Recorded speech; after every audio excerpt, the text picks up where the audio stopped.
tertúlia. Meu boa tarde aí para todos e todas. Hoje é dia 4 de maio de 2011, quarta-feira.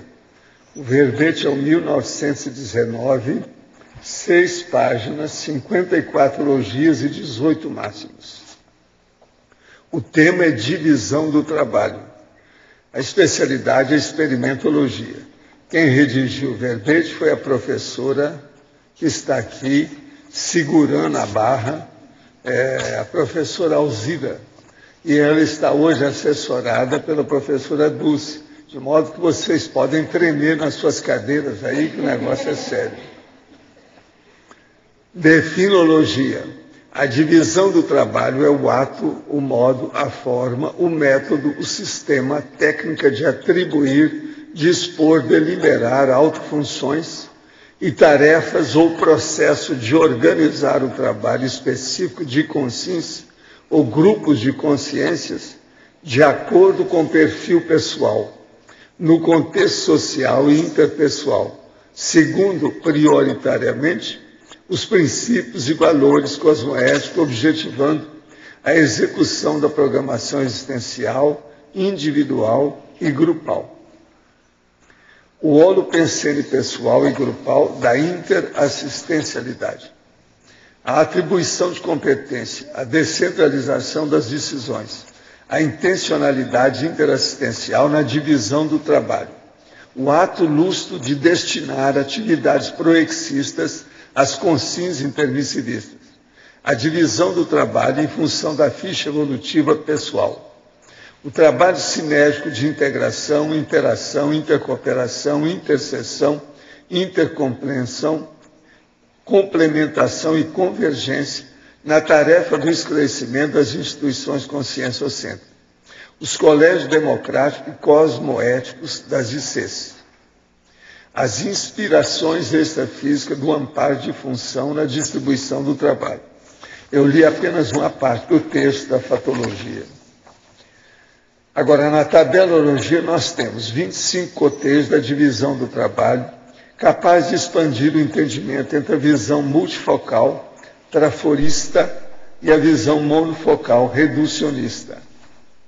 Na remissologia, em 15 itens, nós destacamos alternância de tarefas, compatibilidade, automotivação, trabalho, escolha evolutiva, paraestação de trabalho e rotina útil.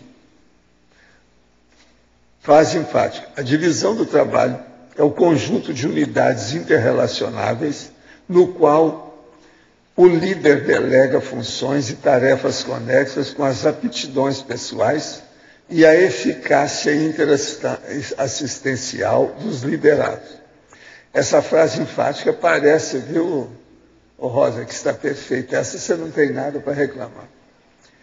Você está consciente quanto à função, tarefa ou papel social dos liderados? Você já executa a divisão evolutiva do trabalho? A bibliografia tem 8 fontes bibliográficas. Questões. Encontro-me no 6º mês de Tenebres. Passado curto período de acalmia, a pressão voltou muito mais forte do que no início e tem causado repercussões em alguns setores de minha vida. Tenho feito esforço para assegurar a situação, mais do que o que tem acontecido é que o assédio aborda pessoas próximas a mim e que no final acaba me afetando. Não estou aguentando. Estou sabendo reconhecer quando o assédio atua, mas não estou conseguindo resolver. Nesse caso, quais pontos posso levantar para começar a promover a reciclagem e obter mais lucidez? Seria bom você anotar as coisas que tem do ponto de vista das causas que estão ocorrendo, os fatos, e procurar pensar nos outros, ajudar os outros.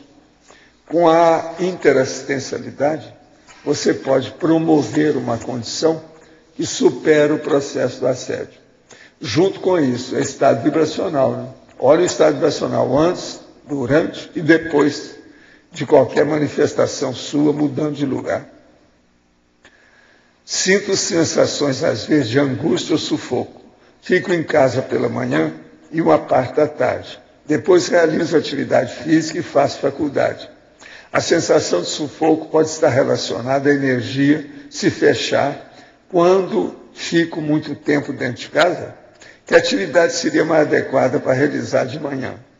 Você tem que examinar o seu processo, se tem alguma tendência para hiperatividade, que está frustra, que está coarquitada, que está, assim, limitada pelas circunstâncias. Então, com isso, é bom fazer exercício, sim, sempre vai ajudar. Agora, junto com isso, é estado vibracional. Olha o estado vibracional.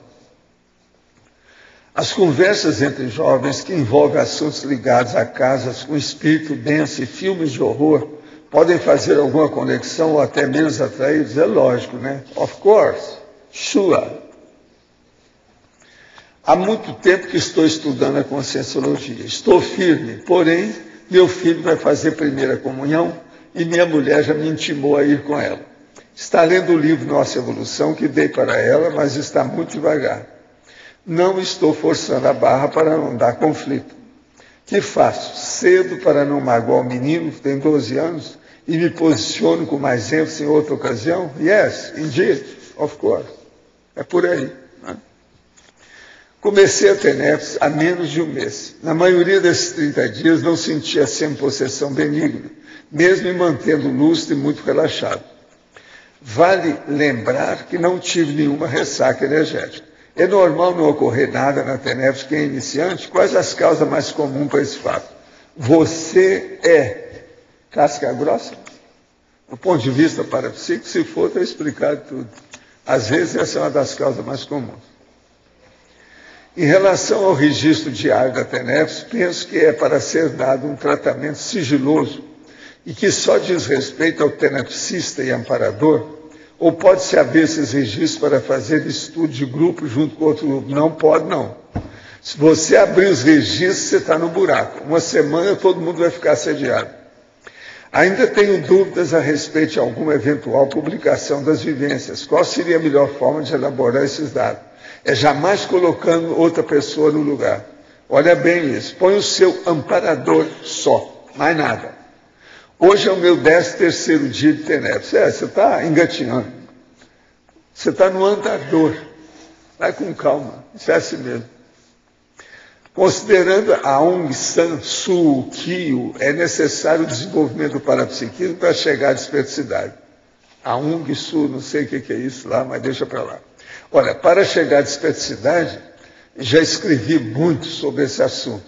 Olha bem a enciclopédia da Conscienciologia, que você tem todos os dados do processo para onde a gente chega lá. Analisando a população média da Terra, qual o trafar principal que deve ser eliminado para se atingir esse estágio evolutivo? O trafar que falta é a antifraternidade. Se colocar fraternidade nisso, vai melhorar tudo. Você está pedindo um, eu estou dando. Né? Mas isso é ainda muito teórico falar, assim, não adianta muito. Tudo depende do grupo. Primeiro examinar qual mega está fora da pessoa. Depois do grupo. Depois daquela coletividade maior, até chegar na humanidade. Mas, para isso, tem que ver a Reorbex e a Baratrosfera. O senhor falou que o Jerônimo Cândido Gomide provavelmente estava na desperticidade por causa de suas capacidades energéticas. Poderia citar algum exemplo presenciado ou modo da forma que ele trabalhava com as energias? Ele também tinha projeções lúcidas? Olha, sobre projeções ele não mexia muito com isso. Ele era um cara que era um exorcista. Ele era um desassediador. Agora, nisso ele era muito bom. Junto com isso também, ele ajudava na cura, na remissão das pessoas, coisa difícil. Não era só desassédio, não. Melhorava também certos processos fisiológicos do soma. Por exemplo, a minha mãe tinha um processo de hepatopatia. Ficou boa lá com o trabalho que ele estava no meio. Ele que estava dirigindo. Eu participei e tinha uma média de efeito físico muito forte, João.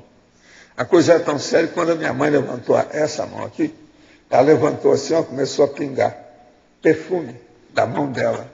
Perfume que era remédio. Ela saiu de lá boa. Ela estava ruim. Já era quase que na base da cirrose hepática. Ela estava em péssima situação.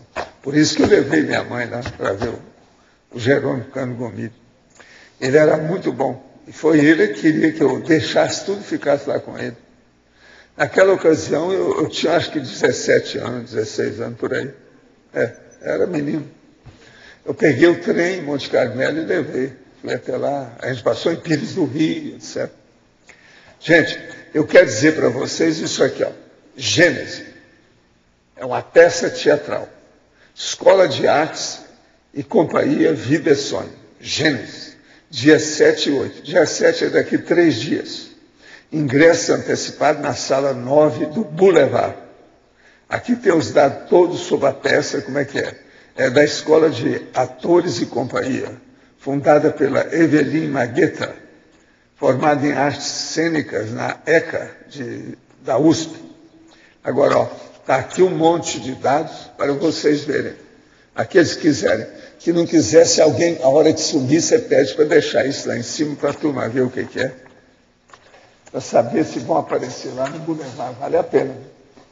Agora, ó, eu estou atrás aqui do nosso amigo lá do Cineclube para oferecer para ele, para mostrar esse filme para a turma, para aqueles interessados, os cinéfilos. Chama A Partida. Vale a pena ver isso aqui. É um filme japonês, mas é um dos melhores que eu já vi, vindo do Japão, esse filme. Esse filme é terrível, de bem feito. Agora, ó, a Graça gostou tanto do filme que colocou aqui um cartão dela por dentro para voltar, que tem que ter o VV. 4 vezes. Vai, volta, vapt, vupt. De modo que eu vou deixar aqui para entregar para o nosso amigo que não está aí, né? Professor. Não tem ninguém que trabalha com ele aqui?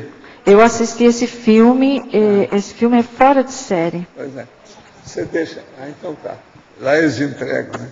O filme é fora de série. Você viu o filme, você também gostou, né? Pois é. Vale a pena ver. Esse aí a gente aprende alguma coisa, sabe? Com os japoneses. Agora, gente, eu entrego vocês, a professora aqui, entende? A vontade de vocês. Quem é que vai conversar com a Alzira agora? Ó, hoje tem até a Mi que está de olho aí na história, então você já viu. Ela vai espetar você daqui a pouco com alguma coisa.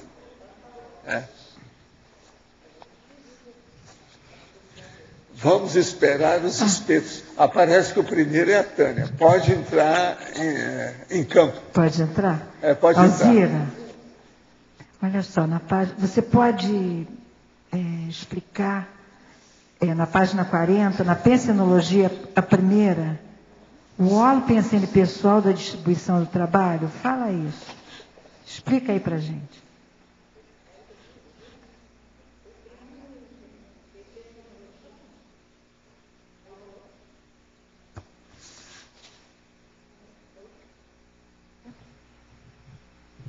Oi? Ok, vamos lá. O holopensene pessoal na distribuição do trabalho, é isso? Assim, por exemplo, quando você trabalha num grupo, como que é esse holopensene? E quando você vai deliberar funções, você delibera funções em função do quê? Geralmente você faz uma análise da pessoa, vê como essa pessoa... Como ela é no dia a dia, para você deliberar uma função de acordo com o holopensene dela, porque se você deliberar uma função que aquela pessoa não tem afinidade, ela vai ter dificuldade de executar. E como que você faz essa avaliação? Quais são você pode falar alguns instrumentos dessa avaliação do outro, não é isso? Eu posso dar uma casuística, por exemplo, assim. Eu trabalhei muito tempo na área de educação física, né? Então, eu dando aula de educação física, ou mesmo atuando na área de educação física como jogador, tem alunos que não participam da mesma atividade porque eles não têm aquele holopensene. Eles não querem jogar voleibol, eles querem jogar handebol, querem jogar futebol, querem jogar isso, querem jogar aquilo. Então, assim, não adianta você forçar uma situação.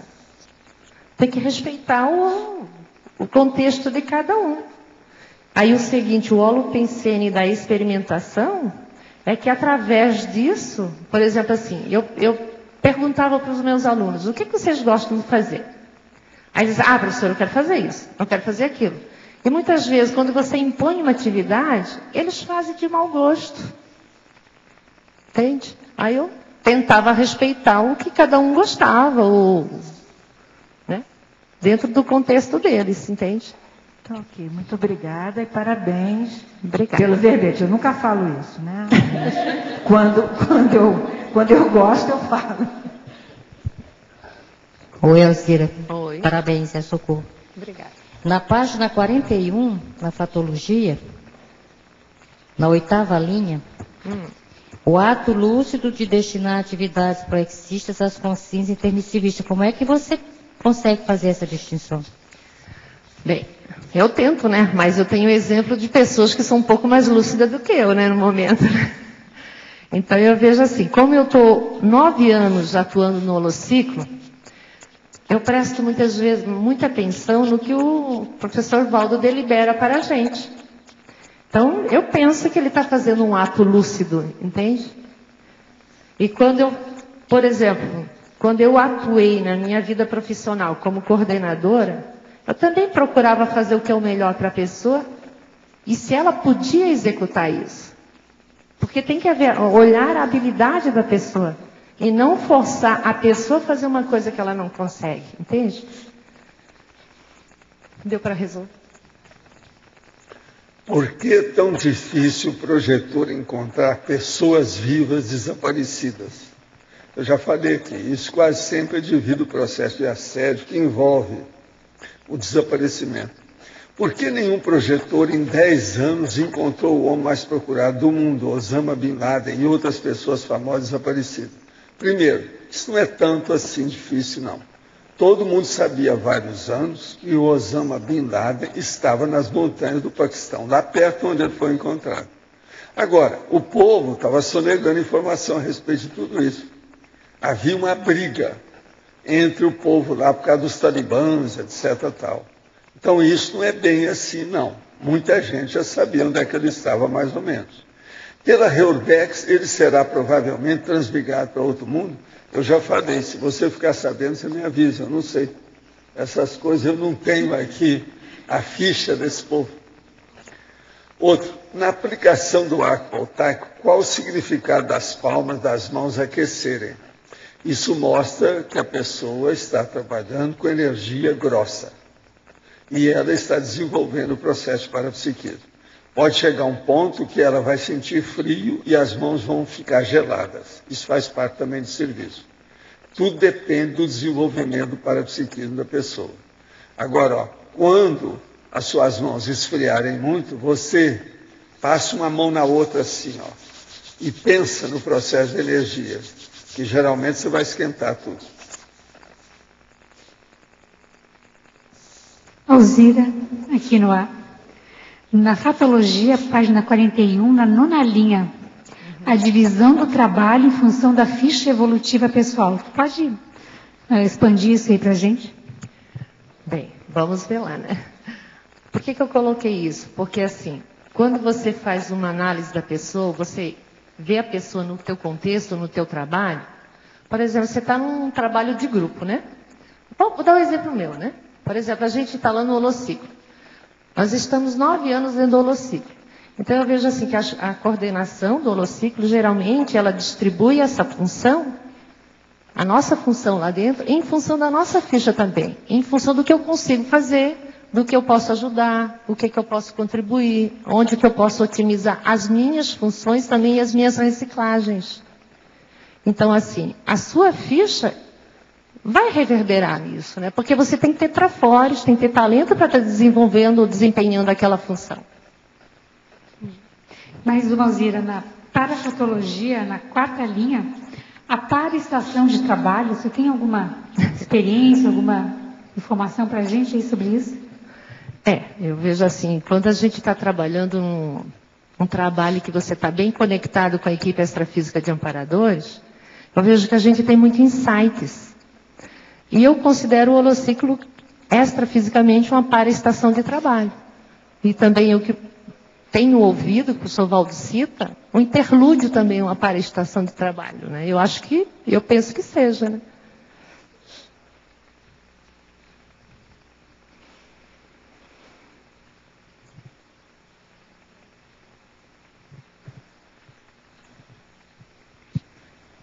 Alzira, aqui no Bieneida. Tá, pode perguntar. Aqui na parapatologia, bem no finalzinho da segunda linha, você colocou o ato de partilhar tarefas essenciais. Como está na parapatologia, eu te pergunto se não seria o caso, né? O ato de partilhar para tarefas essenciais. Sugestão, não sei se tu concorda. Pois é. Mas assim, por exemplo, geralmente, eu acho que pode estar na fatologia também, mas pode ser, você está sugerindo colocar para tarefas? Eu pensei, como tu colocou na parapatologia, ele ficaria bem na patologia, né? Eu acho que fica mais adequado na patologia, né? Mas aí para ficar nesse item na parapatologia, a associação? É porque assim, o ato de partilhar tarefas assistenciais... Essenciais. Essenciais... ela vai reverberar, queira ou não queira, extrafisicamente, né? Então, assim, a hora que você delibera, que você compartilha e você partilha funções essenciais, você também está fazendo extrafisicamente. Eu acho que os amparadores também atuam junto, né? Então, assim, a conexão que existe do intrafísico com o extrafísico, tem aqui a questão do amparo de função. Eu concordo contigo, só que qualquer uma dos outros itens que estão na patologia também se incluiriam no mesmo aspecto que você está colocando, né? Uhum. Só que para ficar mais especificamente nessa sessão, me parece que a palavra para tarefas ajudaria para que ficasse bem específico. Ficaria mais adequado, né? Não sei se tu concorda. Eu acho que vamos, né? Depois a gente pensa sobre isso, né? Mas Tá. eu acho que está coerente essa sugestão, sim. Alcira, Oi? aqui na parafatologia, justamente no último item, tem relacionamento com isso, com o ato de partilhar tarefas essenciais, né? A rede de trabalho interassistencial da megafraternidade? É isso que você está Não, na parafatologia, o último item. As inspirações, é isso? Isso tem relacionamento com atos de partilhar tarefas essenciais. Tem As função, sim. inspirações extrafísicas do amparo de função na distribuição do trabalho. Tem conexão. Teria relacionamento com isso, né? Tem conexão direta, né? Conexão direta, sim. Tem conexão Você direta. poderia explicitar a fatologia, o último item também, a rede de trabalho interassistencial da megafraternidade. Eu vou explicar como eu entendo isso, né? Eu vejo assim, por exemplo, nosso trabalho na Conscienciologia. Cada um tem uma função, cada um exerce uma tarefa, e a gente com isso vai promovendo uma sinergia, uma rede de tarefa interassistencial, porque um vai ligando o outro, um vai ajudando o outro, né? Por exemplo, você não atua no holociclo também ajudando nas tarefas da enciclopédia? Então a gente vai formando, né? Cada voluntário vai formando a rede de interassistência, né? Com o paradigma consciencial. Você, através do paradigma, você promove essa rede de assistência. Você se une aos demais, ou seja, por exemplo, as equipes de trabalho da Conscienciologia. É uma rede de interassistência.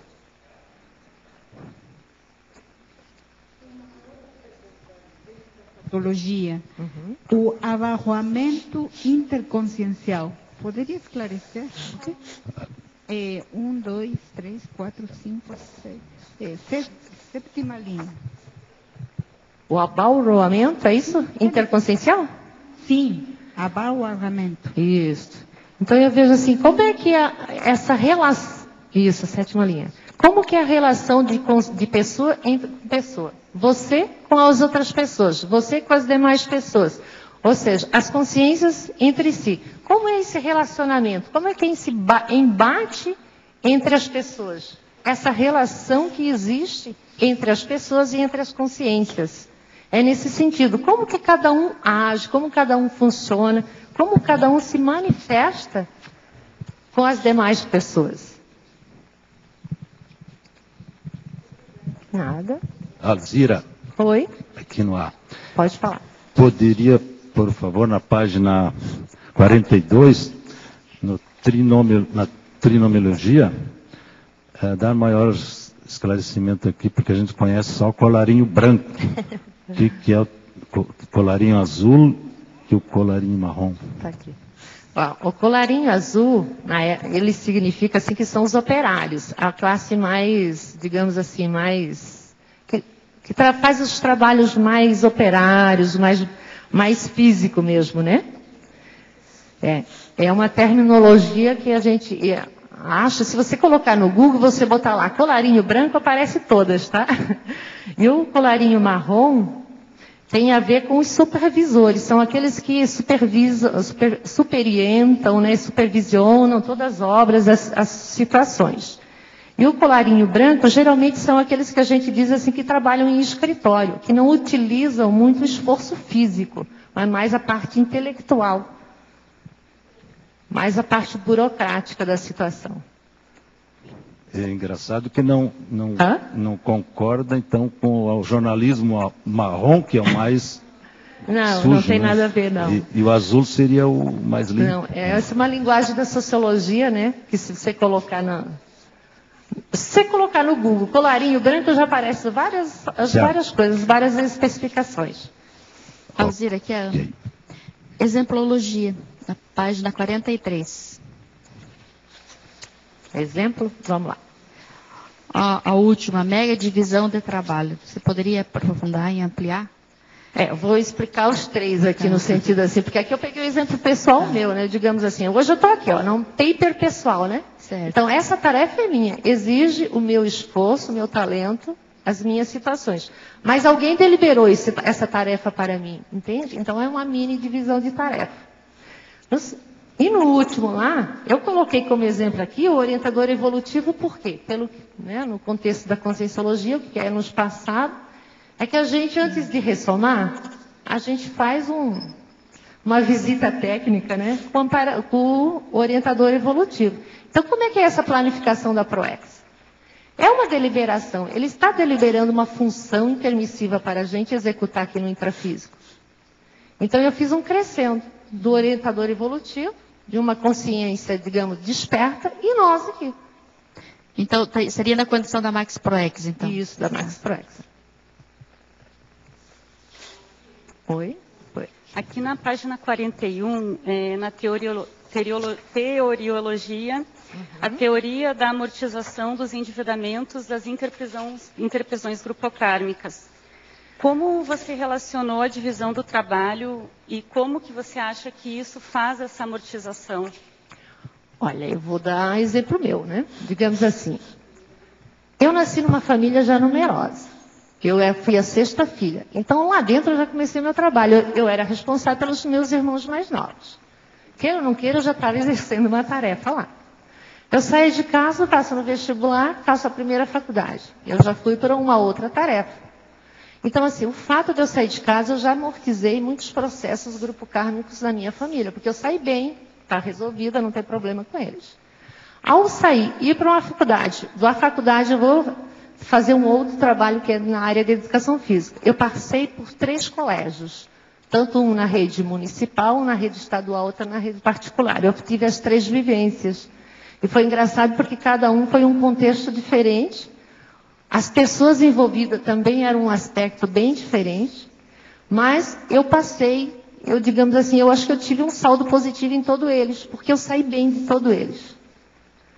Aí depois eu fui para a área da fisioterapia, fui atuar na área de saúde. Então, se eu saio mais da área do que eu estava no esforço físico, mais o corpo físico, e vou mais para uma área de saúde, eu já começo a ter um momento diferente de assistência, a forma de assistir já é diferente. Então, também já trabalhei na área de fisioterapia e o contexto é diferente. Então, assim, eu percebi que houve um crescendo nessas minhas atividades.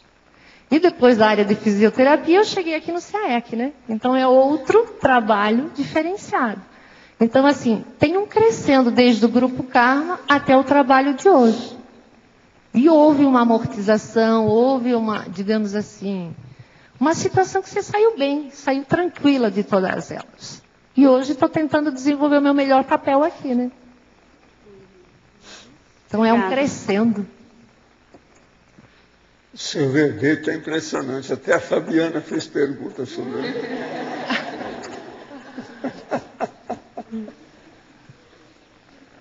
Impressionante. Quem é que está com o microfone? Pode falar.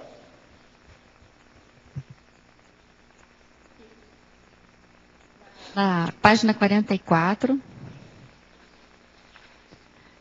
o número 24 da tabela. Universalismo e nacionalismo? Isso. Olha, eu vejo assim, nessa minha trajetória de experiência profissional, eu encontrei muita gente, mesmo lá fora na Socin, que tinha um aspecto muito positivo com relação a não ter preconceitos, a não ter essa situação, e tratava as outras pessoas de igual por igual, sem preconceito de raça, de credo, seja lá o quê. Em contrapartida, tinha outros que defendiam o seu terreno com todo empenho. Então, assim, o que faz uma pessoa ter uma atitude mais aberta, mais universalista, não importando as condições, né? Tanto a classe social como a cultural, e outras que não. Já defendiam, não, isso aqui é meu, isso aqui não pode mexer, isso aqui é do nosso grupo, isso aqui não... Então, assim, a gente percebe no dia a dia da gente que tem pessoas que já têm essa postura universalistas e outras já bem nacionalistas, entende? E com isso eu percebi que a gente vai verificando qual é o nosso perfil, qual é a tendência da gente ficar, onde que a gente fica mais também. Então, dependendo do perfil da gente também vai reciclando, que tem a ver com essa pergunta que a Fabiana fez. Ah, não, isso já não é mais para mim, isso eu já não quero mais. A gente também já vai selecionando e procurando outro grupo, outro tipo de trabalho. Você vai qualificando isso. A verbetógrafa poderia comentar em filiologia, página 42. Trabalho filia e labor filia. Esclareça se há ou não alguma diferença.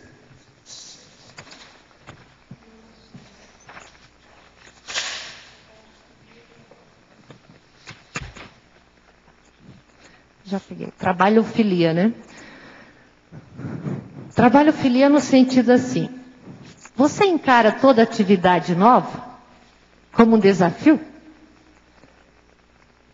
Porque a trabalho filia é quando você não tem medo de buscar tarefas novas, funções novas.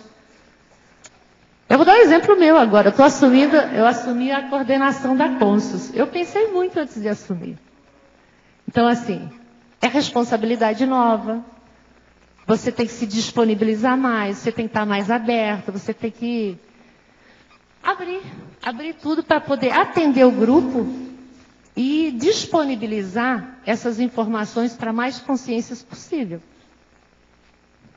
E o laborofilia, ele é um contexto, ele é meio semelhante, mas assim, eu entendo de laborofilia assim, qual é o teu esforço que você aplica nesse trabalho? Ele é mais técnico. É. Isso é verdade. Existe uma leve diferença aí. Cada povo usa cada tecnicidade.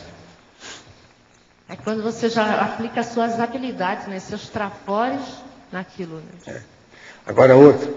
Gostaria que a professora Alzira falasse na sinonimologia, página 40, item 5.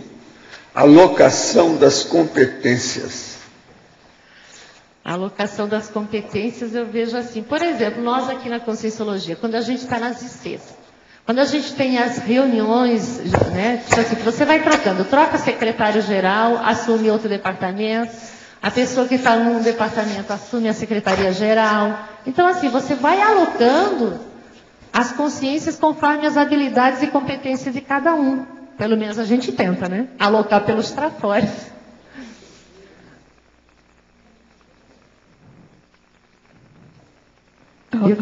Alzira. Oi? Oi, aqui. Na tabela, né, no item 19, você compara, né, a visão monofocal, que acaba fazendo uma divisão de trabalho com a interprisão grupo kármica, né, presente. E a visão multifocal, em que você vai ver essa mesma condição como uma oportunidade evolutiva. Você poderia falar um pouco mais sobre como é isso aqui dentro da CCCI? Como é que a gente... como você já vivenciou essas dificuldades? Ou como é que a gente pode transformar realmente velhas interprisões em novos acertos? Olha, a minha eu vou explicar o que eu lembro, que eu tenho essa ideia inata comigo.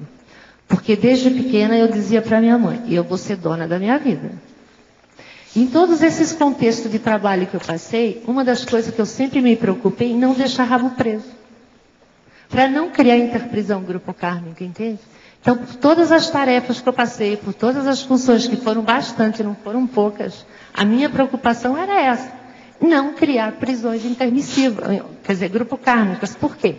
Porque dependendo da minha atitude ali, do que eu estava exercendo, qual a função, qual a tarefa que estava ali, ou eu podia otimizar a minha ProEx, ou podia me prisionar ali mesmo.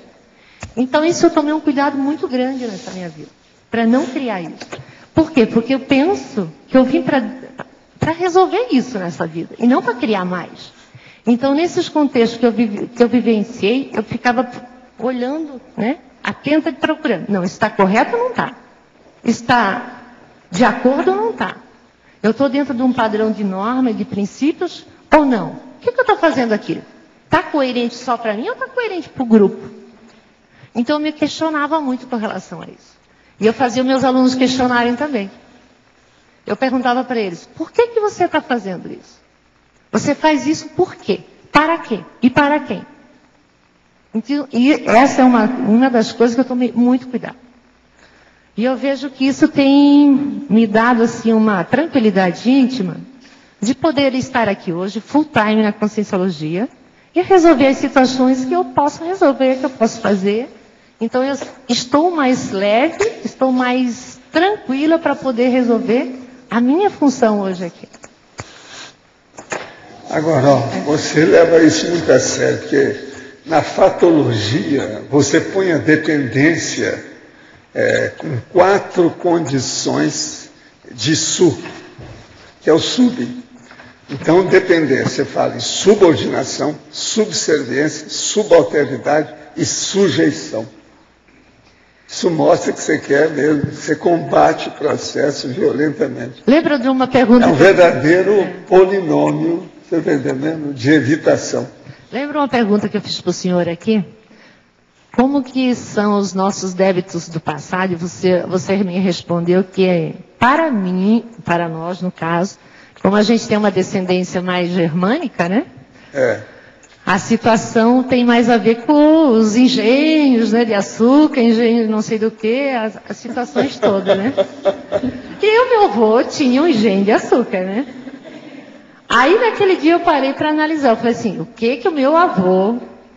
O que eu tenho a ver com meu pai e com meu avô? Só que eu saí dessa fazenda quando eu tinha 9 meses de idade. E aos 9 meses de idade, eu tive o meu primeiro acidente. Eu caí fora do carro, minha mãe foi me buscar lá embaixo. Então, assim, eu fui... Aquele verbete que o Djalma apresentou, o inventariograma, a gente tem feito isso na Consul. E eu fiz isso. O Djalma está aí, de olho. Então, eu escrevi toda a ressomaticidade lá. Então, eu fui pesquisar a minha biografia, a minha autobiografia, quais as minhas relações com meu pai, com meus avós, nesse contexto aqui. Aí eu falei assim, se aos 9 meses, que eu nem sabia o que estava acontecendo, eu já tive meu primeiro acidente, calma aí, vamos ver, vamos buscar de perto. Toda lemoa devia de fazer isso. Agora, uma coisa também interessante é que você cita aqui a mesa do holociclo. Isso, a mega mesa. Agora, veja, isso é devido às estações de trabalho ou estações de trabalho. Lá tem 20 estações de trabalho. Está tudo certo. Isso aí foi muito boa observação dela. Raramente o povo fala na mega mesa. A mega mesa, gente, tem 21 metros e 10 centímetros de comprimento. Ok, a Alcira, Adélio, para trás.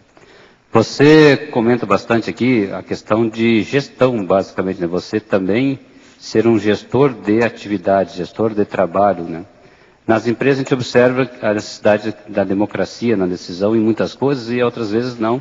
Uma decisão mais, não sei peremptória, mas no sentido de uma decisão mais centralizada muitas vezes, né? Eu queria ver com você, dentro da CCCI hoje, se você já nota essa divisão do trabalho, essa competência maior na divisão do trabalho e nos talentos, na ocupação dos talentos dos voluntários, assim, até nas próprias ICs. Como é que você está percebendo essa divisão do trabalho e também o trabalho das ICs na CCCI? Né? Aí eu vejo que está um movimento muito positivo. Tanto que eu percebo que as ICs, muitas das ICs já trocaram, né, os primeiros secretariados, já houve alocação de talentos. E, por exemplo, nesse final de semana eu participei do segundo Summit de Comunicação da CCCI, que era a coisa que estava mais emperrada aqui na CCCI. E foi muito positivo. Então, saiu muitos resultados positivos, os voluntários já estão bem mais tranquilos, já não tem mais aquela questão da imposição. Eu vejo que os voluntários já estão buscando as suas especialidades. Quem já encontrou a sua especialidade, já está tranquilo para fazer. Agora, quem não encontrou a sua especialidade e não encontrou, de fato, o seu trafor para atuar dentro da especialidade, ele fica um pouco perdido. Mas aí é questão do voluntário. Mas a questão de gestão está muito mais positiva já. Já tem um abertismo maior, as pessoas já estão se posicionando, já estão falando, que antes já era um pouco complicado isso, né? Porque acho que quando nós conseguimos ter maturidade grupal, a gente consegue distribuir mais esse trabalho e aproveitar o máximo de cada voluntário, né? Nós temos aí hoje mais de 500 pessoas em Foz e nem todos chegaram aqui para ajudar nesse trabalho. Acho que quanto mais competência interna, quem estiver, né, conseguir colocar nesse nível de maturidade grupal, o pessoal vai chegar também para o trabalho, né? Mas eu vejo, por exemplo, assim, que a maior dificuldade dos voluntários é eles encontrarem os trafores deles. E assumir o trafor. Porque na hora que você assume o seu trafor, você encontra a sua especialidade. Tanto que eu criei um curso na CONS sobre os trafores. É a CONS em Trafor. Para poder ajudar e direcionar as pessoas ainda que têm dificuldade de encontrar o seu nível de, digamos assim, de consciencialidade que tem a ver com o seu trafor. E o trafor tem a ver com a ProEx, tem a ver com o curso intermissivo, tem a ver com tudo que nós estamos fazendo aqui, que é a Max ProEx grupal. Se uma pessoa que deveria estar aqui não chega, o objetivo é a gente ajudar essa pessoa a chegar, né? Só uma última questão, quando relação aos colegiados, você comenta aqui na fatologia, os colegiados democráticos e cosmoéticos das ICs. Né? A gente percebe que no colegiado, essa divisão do trabalho, ela parece ser mais otimizada, porque o grupo mesmo se divide em termos de atividades e consegue gerir melhor o recurso grupal, né? E as atividades grupais também. Né? Eu percebo que sim, né? Porque na hora que a pessoa entende o que é a democracia, ela começa a participar mais ativamente da democracia. Enquanto nós tivermos dificuldade de entender e vivenciar a democracia, a gente não chega lá. Então é a questão de vivência, pelo menos é o que eu percebo, né? Alcira, oi, aqui no ar. Você falou que sempre tentou nesta vida sair de todos os grupos sem ter interpretação grupocármica. Então eu gostaria, se você pudesse me ampliar, o trinômio na página 42, na trinomiologia, na quinta linha, no final, o trinômio precarização, prevarização e interpretação grupocármica. Esse aqui, né? Trinômio. Precarização, prevaricação e interpretação grupocármica, né? Sim. A precarização é tipo assim, a pessoa que está num ambiente de trabalho, mas um ambiente de trabalho muito precário, tanto de condições para ela trabalhar e todo o grupo, fica complicado ela sair bem de uma situação dessa. Porque ela vai ter que ajustar, vai ter que trabalhar, não vai ter que entrar no processo da autovitimização, botar a culpa tudo nos outros, entende? Mas ela tem que entender que aquele trabalho, está todo mundo numa situação mais precária ou só é ela que está numa situação precária? Então, assim, qual é o nível de entendimento que ela tem ali? E a prevaricação é quando complica mais ainda isso aqui, né? A pessoa acaba criando uma interprisão grupocármica para ela no próprio trabalho. Em vez dela facilitar o trabalho, ela dificulta. Porque, assim, quando ela dificulta, quais são os atos ilegais que ela está fazendo nesse trabalho? Que deveriam ser os atos lícitos e cosmoéticos, ela prioriza os atos ilegais. Então, ela cria uma própria interprisão grupo kármica com essas atitudes dela, com essa manifestação dela. Agora, se ela não está lúcida, ela cria. Agora, vai depender mais do nível de lucidez das pessoas dentro desses contextos. Então, você sempre esteve lúcida disso aqui, em toda a tua vida, para não sair dessas interpretações? Olha, assim, o percentual de lucidez varia muito, mas eu percebo que eu sempre tomei muito cuidado nisso, para que eu não criasse essa dependência. Tanto que quando eu saí de casa, eu fiz o vestibular, passei o vestibular para fazer a faculdade. Então, assim, eu saí de maneira tranquila de casa. E nos outros trabalhos também. Então, assim, o nível de lucidez vai depender do nível de lucidez e do nível de cosmoética da pessoa. Porque se a pessoa tem lucidez, mas não tem cosmoética, não vai resolver. Então, ela tem que ter lucidez e tem que ter cosmoética, que ela não quer criar prisão grupocármica, mas sim, ela quer se libertar disso. Obrigada. Nada. Alzira, aqui no ar. Na parafatologia, eu gostaria que você falasse um pouco aí tem na penúltima linha, né, as inspirações extrafísicas do amparo de função na distribuição do trabalho e também os paravínculos na parafatologia e na página 41. Você pode ampliar um pouquinho? Por que eu te pergunto isso? Porque às vezes, assim, no trabalho que eu faço aqui, quando tem vários cursos juntos, é muito nítido, assim, é quando a gente percebe quando uma equipe, né, que são os amparadores de função, daquele curso termina, a gente sente a entrada de uma nova equipe, né? Então, é uma coisa muito interessante da gente observar isso no dia a dia no nosso trabalho. Como é que é isso para você? Como é que, na sua tarefa, você observa esses paravínculos e essa atuação do amparo de função? Os paravínculos têm a ver com os vínculos que a gente tem aqui hoje, né? Então, assim, quais são os meus vínculos pessoais aqui, meus vínculos sociais e quais são os meus vínculos conscienciais? Aí os paravínculos têm a ver com as consciências, né? Qual é o vínculo que você tem com as consciências extrafísicas? Por exemplo, a TENEPS. Qual é o seu vínculo com o amparador de função da TENEPS?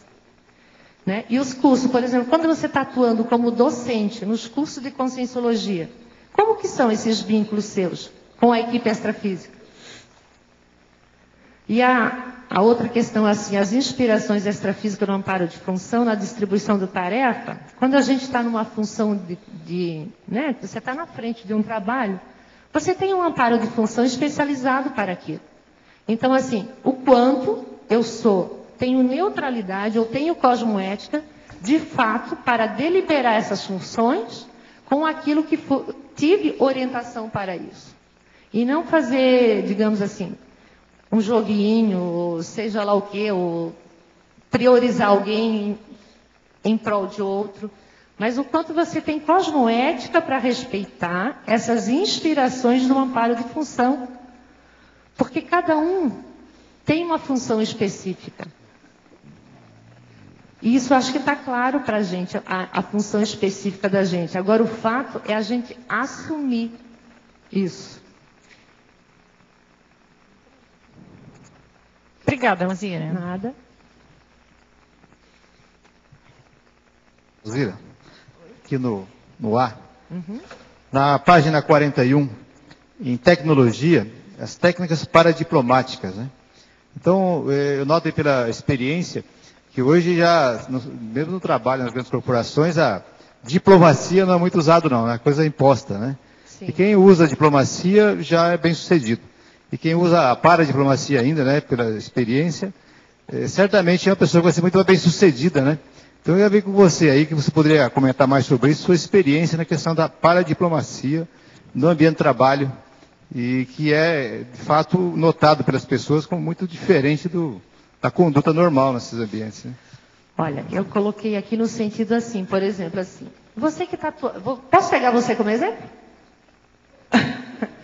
Você atuando atualmente no front da batalha dos amigos da enciclopédia. Para você atuar nesse front da batalha, você não tem que ter uma paradiplomacia? Claro. Você está entendendo? Então, assim, a gente se preocupa de fato como a gente vai abordar os outros, como você vai abordar as outras consciências, ou a gente vai nos trancos e barrancos e faz essa abordagem? Então, eu vejo assim, o fato de a gente se preocupar como passar informação para os outros vai repercutir de uma forma muito positiva nessas relações. É isso que eu entendo, assim, o fato de você se preocupar em passar a melhor abordagem, a forma mais coerente, mais cosmoética, para que o outro possa entender aquilo que você está querendo passar. O que o comparador faz conosco? Ele não tenta de todos os jeitos entrar em contato com a gente. Agora a gente se disponibiliza para, de fato, captar essas informações. Claro. Então, assim, eu vejo muito a preocupação com relação de como fazer essa abordagem. Pela minha experiência, o que eu noto que dá muito resultado, muito positivo, que no ambiente de trabalho é um ambiente muito competitivo e tem muito conflito, né? Então a gente tem que permanentemente estar administrando esse conflito, negociando. Então a paradiplomacia, ela é um diferencial. Quem de fato começa a entender isso, perceber, trabalha de uma forma diferente. E aí entra a cosmoética, né? E que é muito, muito bom. Pela minha experiência pessoal, com grandes corporações, trabalhar com muita gente, isso de fato é um diferencial. Porque, por exemplo, nós aqui na Conscienciologia, muitas vezes nas ICs que a gente atua, não quer dizer que a gente está 100% em relação aos demais voluntários, entende? Geralmente aparece uma situação, um conflito, alguma situação assim. Como eu vou atuar nessa situação para resolver isso? Então, assim, a gente atua tanto no amparo, né? Se você está a fim de resolver essa situação, quais são as características, quais são os fatores que eu devo fazer para resolver isso? Como atuar nisso? Por exemplo, eu tenho que atuar como um tipo de amparador? Sem dúvida. Uma sugestão, Alzira, na estrangeirismologia, se você acha interessante colocar o workflow. Ótimo, obrigada.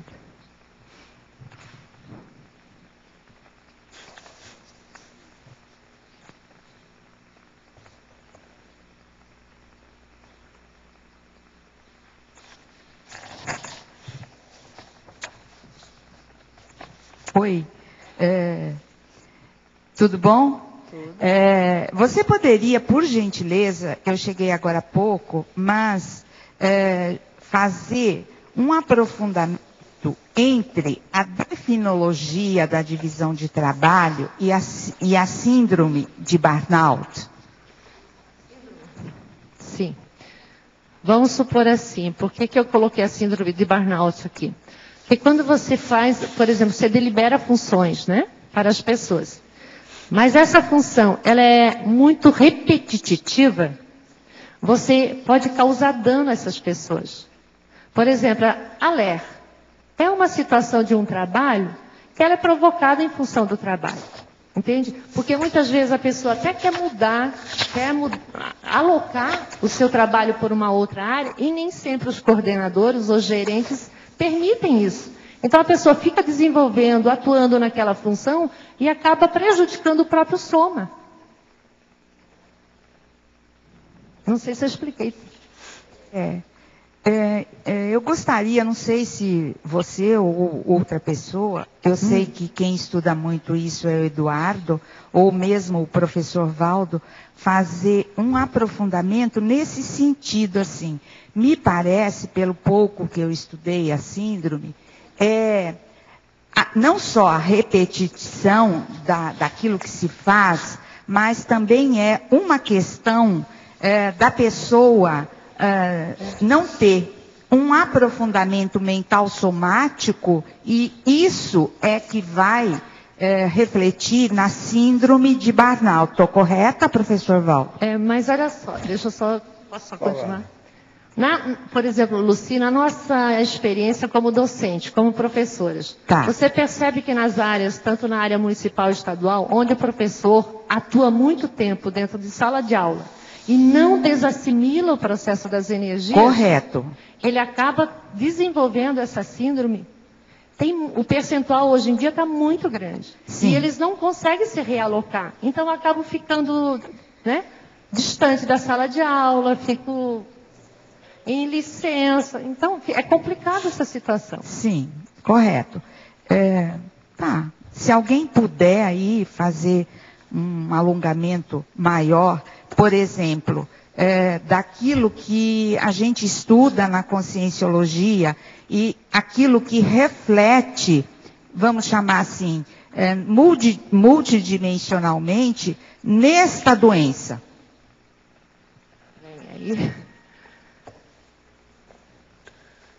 Olha, sobre isso aí, o que eu poderia falar é o seguinte: a gente deve fazer aquilo que a gente gosta. A partir desse princípio, as pessoas fazem aquilo que ela gosta. Se ela está numa coisa forçada, eu mesmo falo, a pessoa é bom ir, ficar 6 meses morando debaixo do viaduto, passa aperto durante 6 meses e vai melhorar para o resto da vida. Eu acho que esse processo de burnout, o problema é pessoal antes de tudo. Consciencial. Não é do holopensene. É da pessoa que não está adaptada àquilo que ela gosta. Agora veja, se ela deixou a coisa caminhar, a culpa é dela. Se ela chegou a um processo que está implodindo dentro da situação, o problema é dela. Então, o que eu vejo é o seguinte: nós nos adaptamos aos holopensenes de acordo com aquilo que a gente quer. É a nossa intenção, a nossa determinação, a vontade, a nossa deliberação. De modo que quando ocorre isso de burnout, não é o povo, como é muita gente, eles colocam tudo e jogam no ambiente. Que é a solução que eles arranjam na hora. Mas o processo, antes de mais nada, é individual. A pessoa tem que ponderar muito isso. Se ela começou a fazer algumas manifestações de alguma coisa que ela não gosta, ela deve parar, deve mudar, antes que aquilo estoure tudo. É a hora que encheu, faltou aquela gota no copo, transbordou, estourou, implodiu. De modo que eu penso que nós precisamos de voltar essa regra básica da premissa, do princípio, da pessoa fazer aquilo que ela gosta. O povo chega para mim e fala assim: eu não sei, Valdo, você tem muita paciência com essas coisas que você faz, esse detalhe. A hora que eu escrevo isso aqui, já teve gente que diz assim: você gasta muito tempo para fazer uma coisa dessa? O povo não vê. Eu gosto de fazer isso. As coisas que eu faço, eu gosto. Fazer revisão, eu gosto. Eu gosto de chateação. A chateação, para mim, é o desafio. E eu achei Por exemplo, eu fui fazer a revisão aí da turma, os 20 verbetes. Já acabei, é lógico. Então eu marquei quanto tempo eu ia gastar para fazer aquela revisão pelo jeitão que eu vi os verbetes. Eu acabei mais cedo. Agora veja, tem gente que se for fazer aquilo ali, e você dá um tempo para ela, até amanhã, às 10 horas da manhã, a pessoa vai ao banheiro 3 vezes, é capaz de vomitar, igual nos filmes americanos. Quer dizer, isso é bobagem, não é por aí. Agora, se você gosta, você não faz às 10 da manhã, você vai fazer às 10 da noite, já está pronto. Existe um fato, né, professor Valdo, que está sendo publicado em diversos artigos, principalmente na área da educação, que maioria dos professores, e eu quero considerar assim, os atuais, né, eles trabalham, eles atuam na educação de uma forma não prazerosa. Quer dizer, exatamente isso que você levantou. Mas isso aí é a regra, que o intelectual, de modo geral, não gosta de ser operário. E todo intelectual tem que ser operário. Eu já escrevi muito, falei muito isso. Também. Há meio século que eu falo essas coisas. Outra coisa, a situação agora do burnout com essas coisas, isso vai ter que piorar, devido com os réus. Elas chegaram aqui, viram um mundão desse, todo diferente daquilo que elas estavam acostumadas. Chega aí, e chega no lugar que tem travões para ela se manifestar com a liberdade que ela deseja, chega num ponto que ela estoura.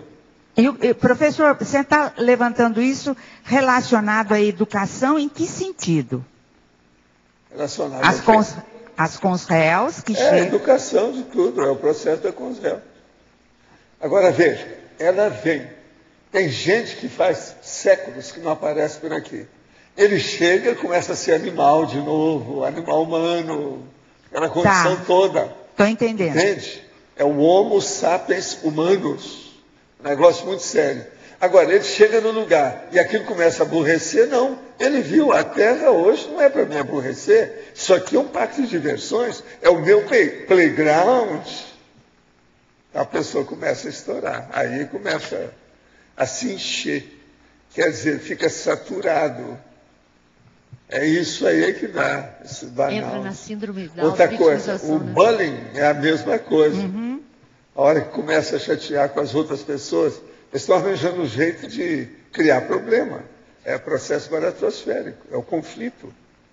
Eles vivem bem no conflito que eles armam. Então a Terra ainda vai ter muito disso ainda nesses próximos anos. É inevitável, já é bom a gente estudar isso bem. Valdo, peraí, Valdo, caso, só um minuto. Pode falar. Não entendi. Mas se a Consréu chega aqui e aqui ela agora tem mais possibilidades, mais coisas para fazer, mas chega até lá, para fugir. ele quer ter essas possibilidades. Sim. Chega lá, o ambiente está coartando, está fazendo pressão em cima dela, ela não quer isso. Aí o troço estoura lá dentro. É mais do que óbvio. Aí ela faz outra coisa, porque tem 1000 possibilidades. É isso que a pessoa... Por que é que eu estou fazendo que a pessoa deve fazer aquilo que ela gosta? Banana para aquilo, faça outra. É isso, a vida é isso. Mas a pessoa às vezes não quer. Por quê? A menina está lá, o rapaz está lá, a pessoa que interessa está lá, o dinheiro que ela recebe está lá, é importante devido àquela aura social que ela criou perante os pares, estão lá, como é que ela vai deixar? Então aí vem o conflito, aquilo aumenta mais que a cúpula do tertuliário. O senhor conhece o caso do menino indiano que aos 9 anos de idade realizou sua primeira cirurgia guiada por concierge de médicos indianos? Ele tem grande capacidade intelectual e de discernimento, o que lhe rendeu uma bolsa integral de estudo na Universidade de Oxford em Medicina, após terminar seu colegial. Contudo, apesar da grande capacidade, o menino mostra déficit em raciocínio lógico e na área das humanas. Não consegue realizar assuntos primários, ao passo que expõe grandes ideias no campo da medicina. Por que ocorre isso? Seria devido ao renascermos e termos consecutivamente a mesma profissão em muitas vidas, fazendo com que em outros campos do saber venhamos a ficar com conhecimento relativamente reduzido? Sim, eu tenho uma explicação para isso há muito tempo, antiga. É a chamada monovisão intrafísica. A pessoa tem uma monovisão devido à superespecialidade. Esse menino é super especialista dessas coisas, deve ter trabalhado só com isso. Ele não teve cosmovisão. E outra coisa, ele deve ser, ou pelo menos ter um início, de savante, está na cara. Então ele é lacunado. A pessoa, quando é lacunada assim, está cheia de prodígios lacunados. O negócio da janela de Marco, pepino da Ariola, que esse negócio todo que eu falei aqui um dia desse. Eu venho estudando esse negócio de superdotação, fazem só 70 anos. Então, e outra coisa, não sei nada até agora, é muita coisa que a gente tem que estudar. Criaram essas novidades do savante, o René, aquelas coisas todas, esse negócio todo. Agora criaram as qualidades especiais, etc. tal. E é uma baboseira, mas a superdotação está aí. Agora, o que eu quero, por que é que eu sempre estudei superdotação? Por causa do serenão. Eu não sou besta. Quanto mais você entender de superdotação, mais você vai entender a serenologia. E como é que o serenão chegou lá e a gente não? Eu tenho engastalhado comigo, na minha para-garganta, o transmentor, a monja, Isso tudo está engastalhado aqui. Por que quer que eu chegar lá e eu não? Quer dizer, é uma vergonha para mim. Eu não tenho orgulho nenhum desse negócio. Pelo contrário, eu tenho vergonha. Agora, eu sou uma pessoa que estou até muito bem com a minha vergonha, porque eu falo isso publicamente. Quer dizer, os caras de vez em quando me perguntam, qual é o seu mega trafar? Eu falo, não ser serenão. Eu não sei o de vocês qual é, mas o meu está muito bem classificado, não tem jeito por onde fugir, não tem por onde escapar isso aí. Faz parte do serviço, entende? Mas nesse caso aí, o que fazer esse menino? Quanto mais ele entrar para a medicina, é pior para ele? Ele está acostumado com aquilo, ele gosta daquilo, e ele se aperfeiçoou, se especializou. Então ele ficou dentro da caverninha dele, do buraco de anta. Está ali dentro, o buraco da topeira. Ele não pôde sair. Agora, aquilo fixou de tal maneira que o processo extrafísico, ele viu como é que era, ele gosta, e aquilo é positivo. Então, o que é que vem? Ele chega, ele fica dominado pelo processo e não consegue sair para o universalismo, para o atacadismo consciencial. Ele está no varejismo, ele está no pequenininho, a monovisão. Por que é que eu falo? Nós aqui, por exemplo, a maioria aqui já tem versatilidade e polivalência. Nós somos consciências poliédricas ao máximo. Então, temos que ter essa cosmovisão para escapar desses avanços, dessas superdotações, dessas qualidades especiais, específicas que a pessoa não consegue sair dela. É justamente isso. Então, você veja, essa criança está presa num trafor. Então, conclusão, é aquilo que eu já falei aqui. Há trafores que são escravizantes. Você, por exemplo, com o seu trafor de medicina, você é escravizante. De vez em quando eles estão atrás de você. Você tem que sair fora de hora, no tapa. E outra coisa, quanto mais ele for fazer plantão, pior seria se ele estivesse na ambulância. Você já trabalhou com ambulância? Eu sei como é que é, o negócio não é fácil. Então, vocês estão entendendo bem? Agora, o menino, ele veio desde pequeno. Agora, ó meu caso é justamente um caso desse. Mas eu não fiquei no savante e nem no varejismo. Com 3 anos eu comecei a ter rememoração, eu falei assim, eu preciso ter rememoração do melhor que existe. Aí, quando eu cheguei, existe serenão? Eu tenho que ter rememoração de serenão. Olha só a minha visão. Então, é uma visão, vamos dizer, poderosamente egóica. Mas veja, é uma evolução. Ela, por incrível que pareça, com todo esse egocentrismo, ela é positiva. Então, aí eu comecei a juntar as coisas. Toda a minha holoteca, porque eu não fiz biblioteca, eu comecei a biblioteca em 1941, mas na verdade eu já tinha uma holoteca. O tanto de coisa que eu fui guardando e trocando e fazendo permuta e esse processo todo para poder conquistar aquilo sem dinheiro. Como é que faz? Mas, Valdo, o caso dele agora com o processo do parapsiquismo, isso pode ajudar a abrir, né?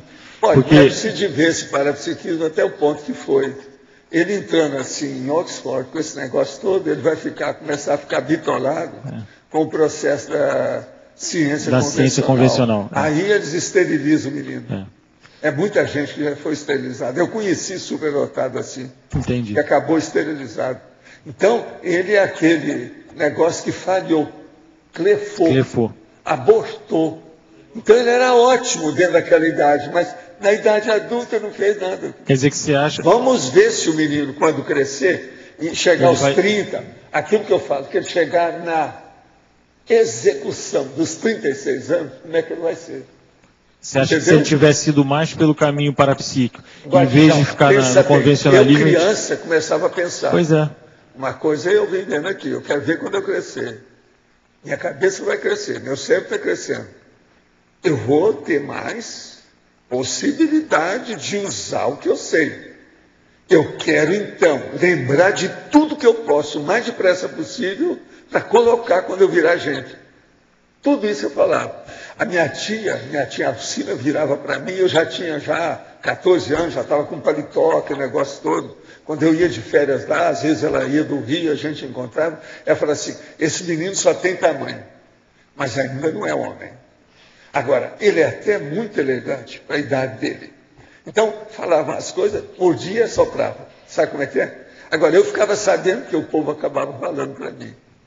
Agora, o dia que ela trouxe, eu ainda criança, e ela trouxe o aparelho que ninguém sabia, e eu descobri que era um amolador de gilete, pronto, conquistei a minha tia. Entendeu? Agora, ela falou tanto disso que depois ela arranjou um cara para casar, no segundo casamento dela. Então, de tanto ela falar a meu respeito, o cara, quando foi a Monte Carmelo, me viu e falou assim, esse menino tem que ir para a Europa, tem que trabalhar com ele, devido às habilidades que ele tem em tudo isso. Agora, o homem não me mandou para a Europa, pode ser que até me salvou a situação. Claro.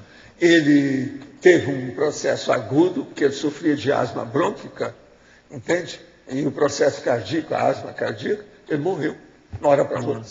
Agora, um homem boníssimo, riquíssimo, e eu fiquei a ver navios. Ainda passei 2 anos com o preceptor lá, para depois ir para o internato em Uberaba. Então, até que ponto, por exemplo, que o nosso amigo, às vezes, ele ia até me desviar. Ele ia te desviar, é isso que eu ia perguntar. Você está entendendo? Eu não reclamo de nada. Entendi. Vamos seguir a vida do jeito que foi. A gente não sabe. Agora, ele era entusiasmado comigo. Ele teve lá essa temporada, praticamente ele queria que eu ficasse com ele, conversasse com ele, andasse com ele o tempo todo. Ele de vez em quando tossindo, por causa da asma, aquele negócio todo bravo. Agora, acabou aquela asma, acabou com ele. Ele já estava muito prolongado, o negócio dele era difícil. Agora, nunca pude esquecer esse homem. Agora, tudo que a minha tia falava com ele. E o negócio da minha tia, eu conquistei a minha tia devido ao amolador de gilete, sai dessa. Tudo isso a gente examinando os processos da psicologia do povo, como é que a turma reage, né? E ela falava para mim, não, ele ainda só tem tamanho, não adianta nada, ainda não é. Agora, eu para mim também, porque naquela ocasião eu não apresentei nenhuma namorada para ela, isso aí para ela era um problemão. Ela parecia, eu não estou brincando, ela parecia Elizabeth Taylor, o riso dela, é uma mulher muito bonita, entende? Onde ela aparecia, ela dominava o processo pela força presencial dela. É tanto que ela é tão boa, porque ela pertenceu à monarquia. Ela apareceu para mim depois e mostrou como é que era ela. Hoje ela está 100%. E outra coisa, quando ela morreu, eu e meu irmão cuidamos dela. Ela esteve internada durante a boa temporada, tinha que dar banho nela no fim da vida, devido ao processo da cuidadologia. Entende? Ela apareceu para mim e agradeceu isso tudo. E depois, ela apareceu agora já fazendo assistência, trazendo o povo, que era amigo, tudo isso. Agora, então, por aí você vê as reações da Consim e as reações da Consciência. Entende? Isso que a gente tem que ver. Agora, era isso que eu queria ver comigo, mas não simultaneamente, mas do passado para o presente, devido às retrocognições.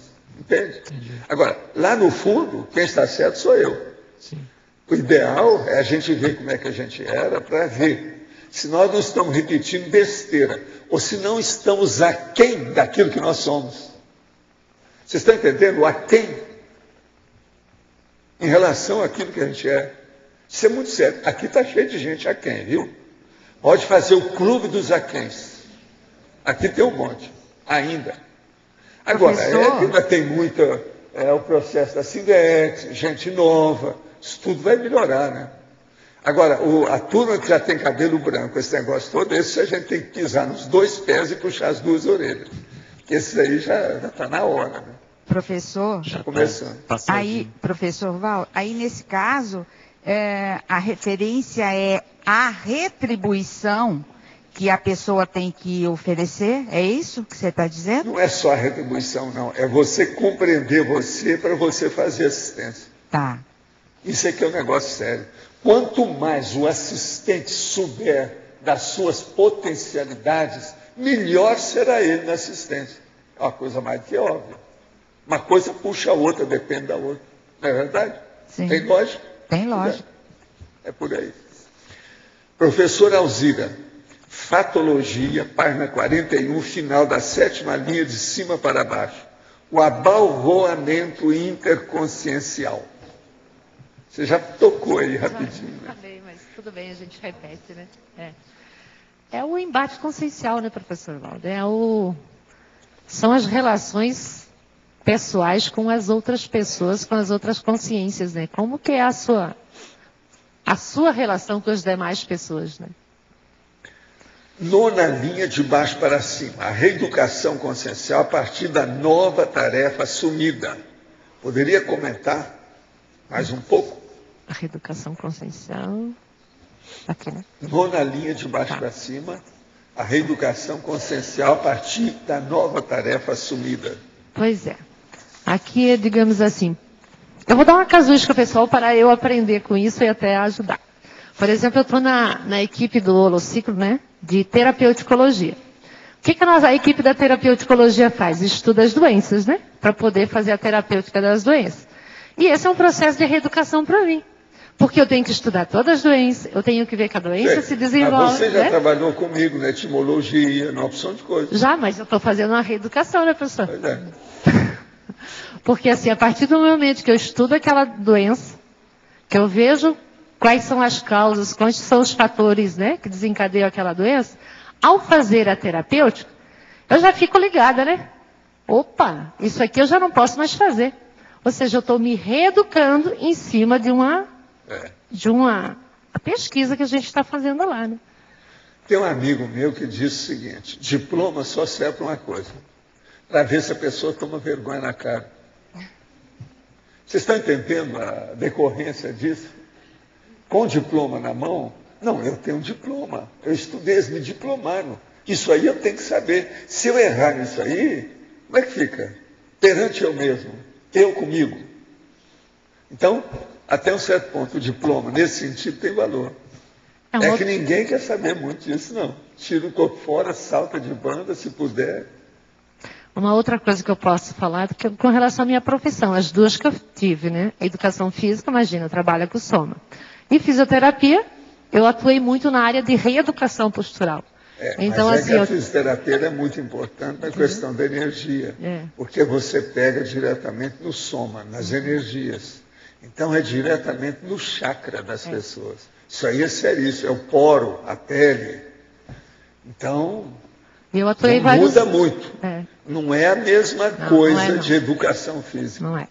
Tanto que quando eu atuei na reeducação postural, na clínica, é bem interessante ver esse processo da reeducação de fato das pessoas que passam por esse tratamento. Eles mudam muito. Pois é. Agora, tanto o assistente quanto o assistido. Meu chefe, em uma reunião, ameaçou que daria advertência em mim se continuasse executando determinada função em auxílio ao engenheiro de outro setor. Foi muito constrangedor no momento. Ficou evidente para todos que era ciúme da parte dele. Pergunto à verbetógrafa, o que fazer em uma situação dessa? Tenho medo de desejar mal a ele, mas confesso que tem sentimentos de vingança. Esse está bravo, hein? Pois agora, né? O que a gente pode falar, né? Eu acho que eu volto para a pergunta que a Mi fez para mim. Tipo assim, o que você quer com essa pessoa? Você quer se libertar? Amortizar o seu processo nesse trabalho? Ou você quer continuar lá dentro? Então a opção é sempre da pessoa, né? O negócio é bravo. Até parece que ele ainda está preso a princípio de Italião. A professora poderia dar exemplo de prisão grupo kármica no trabalho? Existe alguma técnica para resolver isso? Essa já é uma senhora. Aquele era um homem, aqui já é uma senhora. Tudo é a mesma coisa. Eu vou trazer para outra casuística pessoal minha. Tipo assim, quando eu estava na véspera de vir para Foz do Iguaçu em 2002, no colégio em que eu trabalhava, eles sugeriram eu assumir a coordenação, né? Se eu assumisse a coordenação, eu não poderia vir para Foz. Aí eu abdiquei da coordenação e falei assim, não, muito obrigado. Tem gente capacitada aqui que pode assumir e eu tenho outro trabalho para fazer. Aí eu vim para Foz e deixei a outra pessoa fazer essa tarefa, né? Então, assim, volta a questão, tudo são decisões pessoais, tudo tem a ver com o que a pessoa quer, qual é a meta evolutiva dela, qual é a ProEx dela, né? Então é o nível de lucidez da pessoa e o posicionamento dela perante isso, né? É a vida. Eu estava numa cidade aí de Santa Catarina, quando eu fui fazer lá uma palestra, curso, aí vem um senhor, um homem muito simpático, muito conhecido, e fala para mim assim: eu queria te apresentar minha noiva e você vai resolver que ela está com um problema muito sério. Aí chega a noiva, aquele mulherão, tipo a lemoa mesmo, enorme, louraça, né? Dessa de fechar o comércio, a avenida, a praça, tudo. E ela vira para mim e fala assim: o meu problema, doutor Valdo, falando assim como se fosse uma criança, o meu problema, doutor Valdo, é que eu fui eleita rainha aí da Oktoberfest. E eu vou ter que aparecer. Eu não me coloquei nisso, foram as circunstâncias que eu estava lá com o povo, eles me elegeram a rainha. Agora eu não sei como fazer. O que é que eu vou fazer com isso? Eu virei para ela então e comecei a relacionar umas coisas para ela tomar nota. O que ela devia de fazer? Primeira coisa, você está no lugar e não está. Não beba nada. Nem que jurarem para você na sua frente. Não beba nada. Não participe de nenhuma bebedeira de nada. Esteja na sua. E você vai observar o que acontece. As tolices, as bobagens, o que é que tem. E fica com a sua pose de rainha. Rainha, tem que ficar lá. O que vai acontecer? Você permitiu que fosse eleita, aguenta. Agora, depois que fez o negócio, ela passou por tudo isso, ela se sentiu bem. Não teve nada contra ela. Não houve nenhum problema, nenhum conflito, nada disso. Agora, dentro daquele holopensene horrível. Agora, a moça era muito sensível mesmo, pela energia. Eu notei. Fiz teste com ela na hora, ela sentia tudo. E ela tinha receio daquilo. Agora, você veja, uma moça, no caso até tímida, coloca no meio dos outros, ela é muito bonita, aquilo salta aos olhos de todo mundo, aquilo, eles acabam colocando lá. Quando vê, a moça está dentro de uma armadilha, que não foi ela. Ela não estava se sentindo satisfeita. Aí eu virei para ela assim: se você renunciar a isso, como é que fica? Eu falei assim: não, fica muito ruim para nós todos. Inclusive, isso o senhor não vai falar, mas vai ficar ruim para o meu noivo. Então, eu falei assim: então, minha filha, vamos honrar esse reinado. Entra nessa. E ela saiu bem depois. Eu fiquei sabendo depois que eu falei com ela: você me avisa, eu quero saber o resultado, nós vamos pôr energia nisso, tudo. E outra coisa, eu pedi para ela para arranjar um assessor, uma mão grande para ficar a uma distância próxima. Next door, contíguo. O contíguo aí não é contíguo, é o contíguo, está junto. Aquilo lá também deu força para ela. Ela seguiu, as coisas todas saiu bem. Agora, você já pensou? Aquilo tem que aparecer, o povo tudo, você sabe como é que é, né? O Oktoberfest começa, que eles pegam as jarras de chope e jogam no povo que vai chegando dentro do ônibus. Em cima dos caras. O cara põe você esteve lá, né? Você sabe, né? Como é que é, né? E é um monte de gente com coma alcoólico, né? Que vai lá. A situação não é fácil. Agora, já pensou a rainha em todas? Tinha razão. Uma senhora experiência. Por isso que é que eu falo. Tem os trabalhos prolongados e tem os trabalhos, vamos dizer, críticos de momento. Isso tudo é muito sério, a gente vê. Essa aí é o crítico do momento. Que aquilo foi só durante aquele período. Então, difícil. Tem que olhar bem. Trabalho pontual, né? Mais específico, né? Alzira, na pensinologia, você comenta ali o holopensene da auto-organização, né? A pessoa desorganizada, ela tem dificuldades em dividir o trabalho, até mesmo de participar dessa divisão do trabalho, né? No caso do empreendedor, muitas vezes ele percebe, ele é um bom empreendedor, ele gosta de risco, ele leva a coisa adiante, mas ele não tem organização, não é um bom gestor, né? Ele não gosta, o gestor é aquele que não gosta do risco, porém é uma pessoa organizada. Como é que a gente poderia dar uma sugestão para o empreendedor que empreende, vai adiante, mas não tem essa auto-organização holopensênica, aí no caso, para a divisão de trabalho? Assim, pelo que eu percebo, a pessoa que tem dificuldade na organização, ela leva mais tempo para executar e para ter eficácia do que se ela parar, ela se organizar, ela melhorar o pensene dela. Porque com o tempo, ela se organizando, qual é a tendência? Ela ir numa linha mais reta, né? A execução vai ser mais, digamos assim, ela vai ganhar o tempo, vai ser mais eficaz na gestão dela. É porque a pessoa, às vezes, ela quer criar um novo empreendimento, tem energia para isso, tem vontade, tem uma boa ideia, mas não tem organização, às vezes, né? Ela não consegue se organizar para gerir e dividir o trabalho entre o staff, entre as pessoas que estão disponíveis, né? Então, é uma coisa assim complicada para o empreendedor, muitas vezes. Ele acaba falindo, não porque a ideia é ruim, ou porque ele não tem energia, mas sim porque não tem organização para dividir o trabalho, né? É porque, assim, pelo que eu vejo e eu vivencio, a pessoa que tem mais dificuldade na organização, ela não consegue levar até o final. A acabativa dela é precária. Entende? Ela tem um tempo curto, porque devido ao fato dela não se organizar, ela não tem o prosseguimento, o sequenciamento das atividades.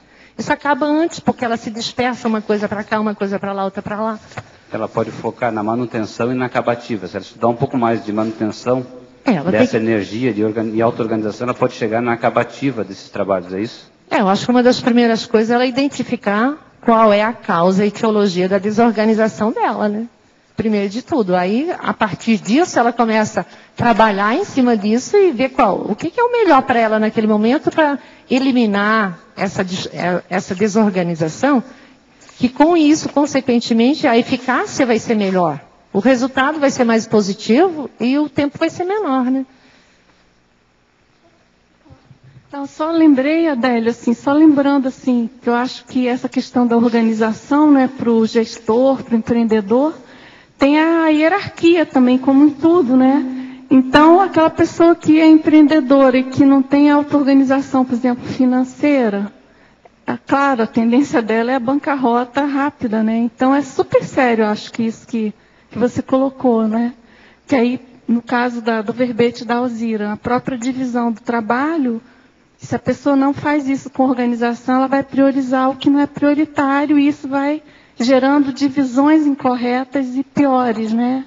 Não eficazes, gerando vamos dizer assim, uma bola de neve de ineficácia, né? Você não acha, Alzira? A indústria, eu também vejo que muitas vezes ela pega muita coisa para si e não consegue gerenciar isso e acaba esquecendo que ela pode delegar muitas vezes no grupo, mas precisa ter organização para isso, precisa ter organização para poder delegar e acompanhar, né, dar o empowerment no staff, né? Sem dúvida, sim. Alzira, Djalma aqui. Na interaciologia me chamou a atenção na antepenúltima linha, ali, interaciologia, página 42. Uhum. Na segunda linha, no final da segunda linha, a interação, autodisponibilidade intrafísica, acessibilidade extrafísica. Fala um pouquinho dessa coisa para a gente. Assim, eu vejo assim, sua vivência.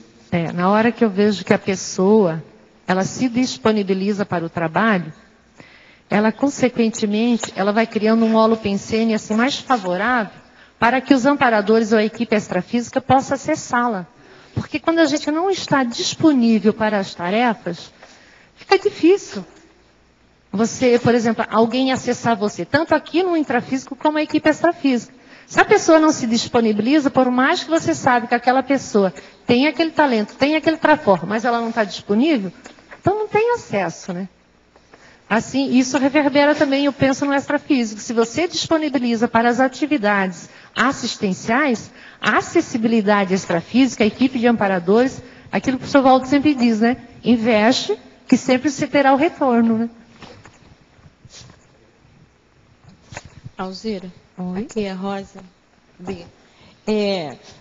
Na crescendologia, página 42, tem o último crescendo. Não sei se você já falou, que eu tive que me ausentar um pouco.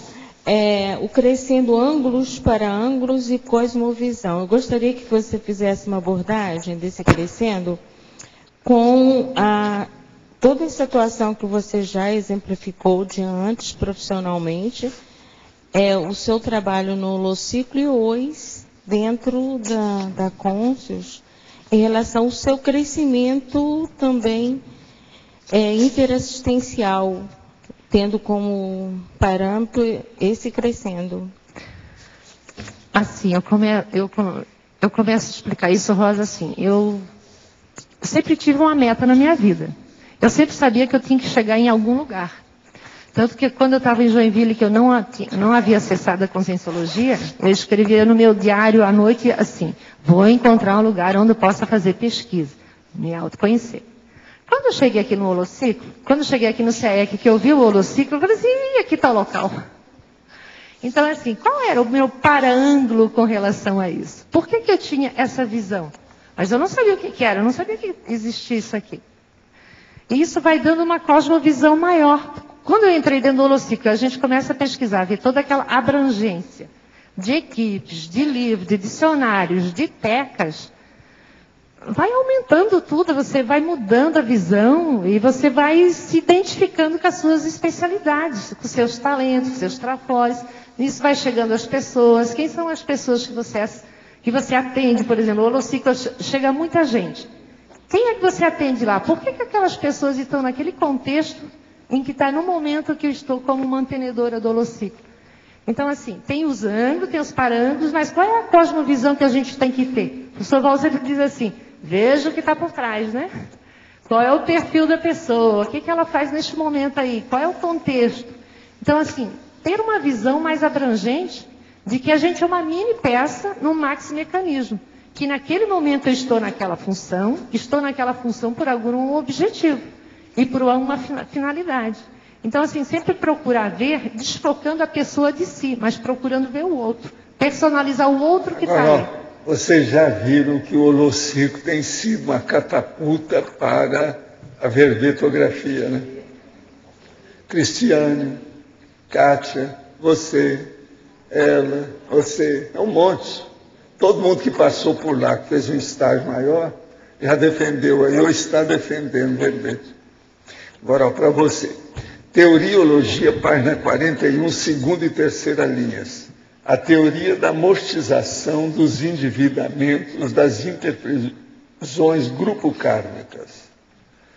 Professora, você tem exemplo teático para explanar? A reeducação pensênica ou a reciclagem pensênica não caberia em algum item do seu verbete?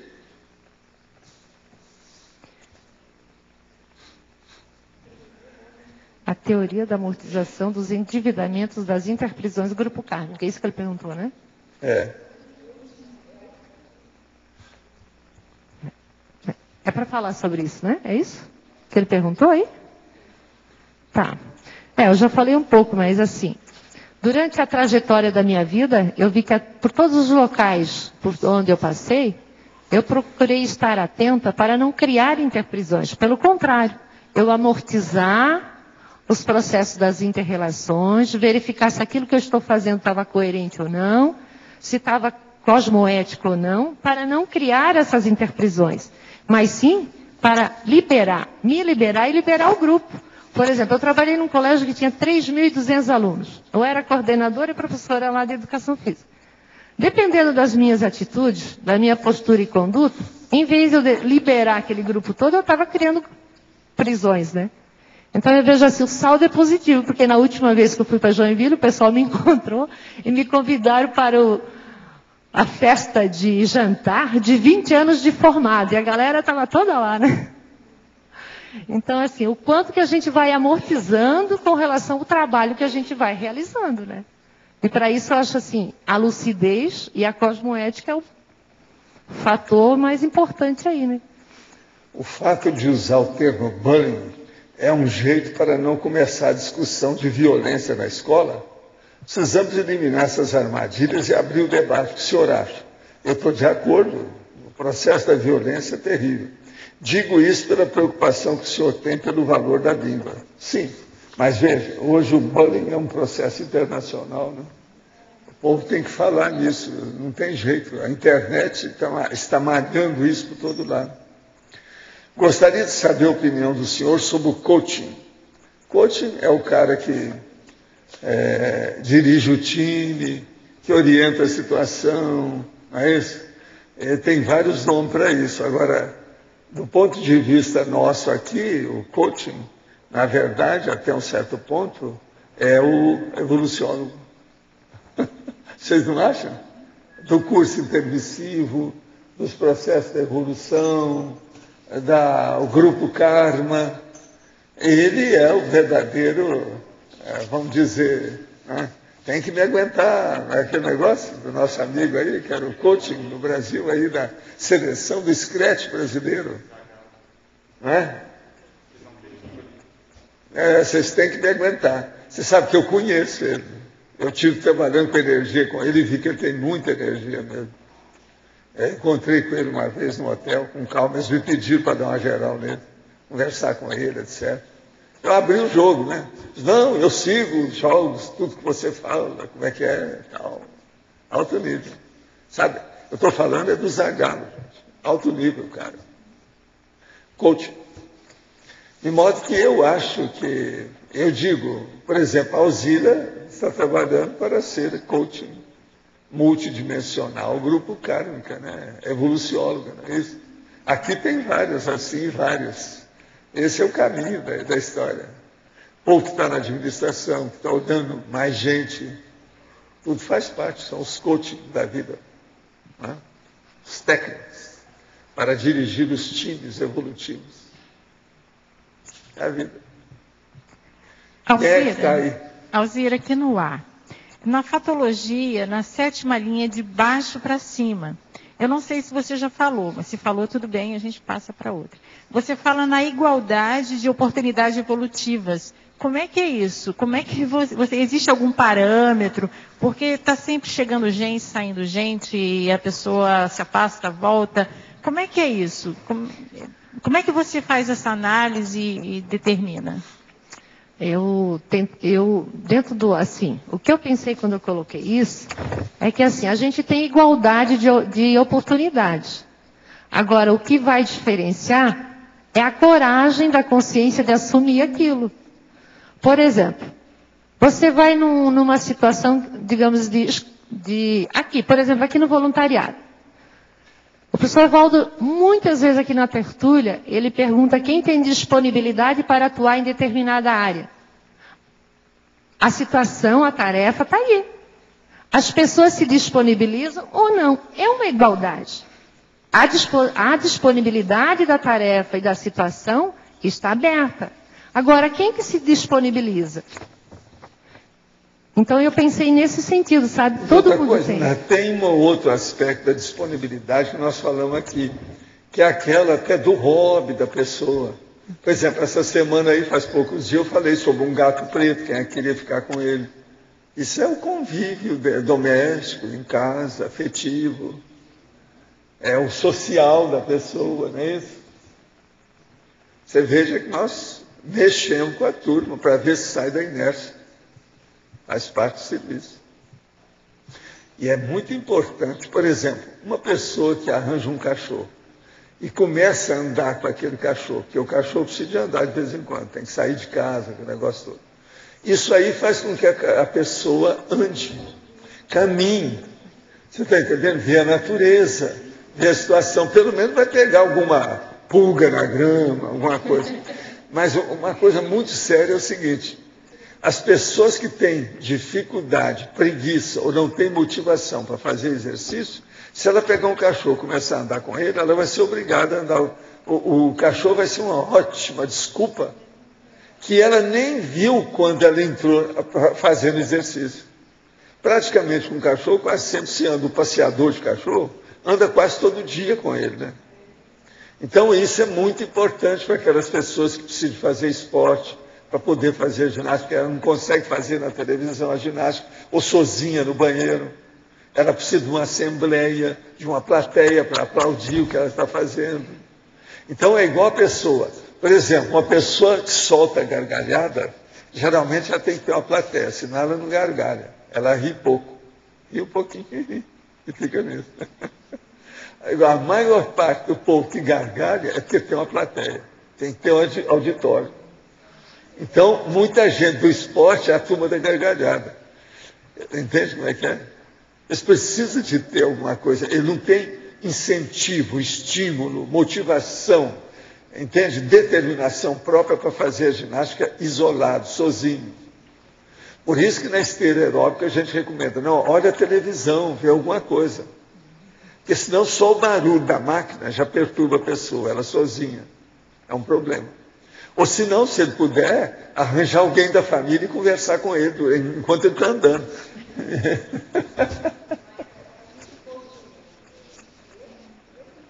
Pode ler, às vezes dá certo. Não é muito bom não, mas o ideal é ver programa de entrevista na televisão. Que hora que é a entrevista? Então eu vou andar na esteira nessa hora. Aí você vê a entrevista. Agora tem que colocar a televisão bem alta. Eu tenho uma televisão colocada junto dela lá. Então eu já ligo antes, já sei o horário, como é que é. Você vê tudo. Eu quase sempre ponho bem alto. Agora, quando é canal estrangeiro, por exemplo, a BBC, a gente tem que ouvir melhor, às vezes. A BBC, às vezes, tem uma certa dificuldade no som aqui.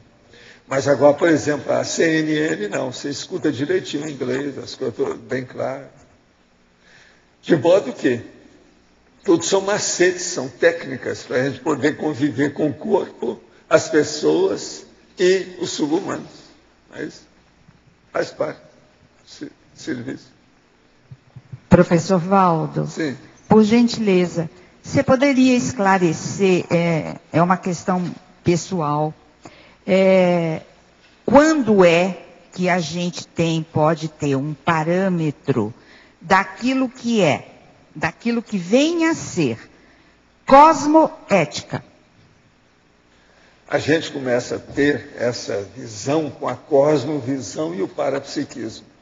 A cosmoética ela se amplia com a cosmovisão da pessoa e o parapsiquismo, a multidimensionalidade. Ela tem que ver o que ela faz. Agora, uma coisa séria para a pessoa começar a entender a cosmoética mais de perto é o seguinte: pense antes no outro, depois você pensa em você. Se você pensar no seu semelhante ou no outro, em outrem, em alguém, para ajudar positivamente, isso é o início da cosmoética. Uma pessoa chegou para mim e falou assim: eu quero fazer o meu código pessoal de cosmoética. O que é que eu devo pensar em primeiro lugar? Eu falei assim, no outro. Pensa na assistencialidade. Ele não vai errar se fizer uma coisa dessa. Você não acha? Não tem lógica? Tá, mas, professor Valdo, a questão assistencialidade, vejo assim, é um guarda-chuva. É um guarda-chuva, tá? E a gente tem que estudar muito. Por exemplo, eu vou te contar o que está acontecendo hoje comigo.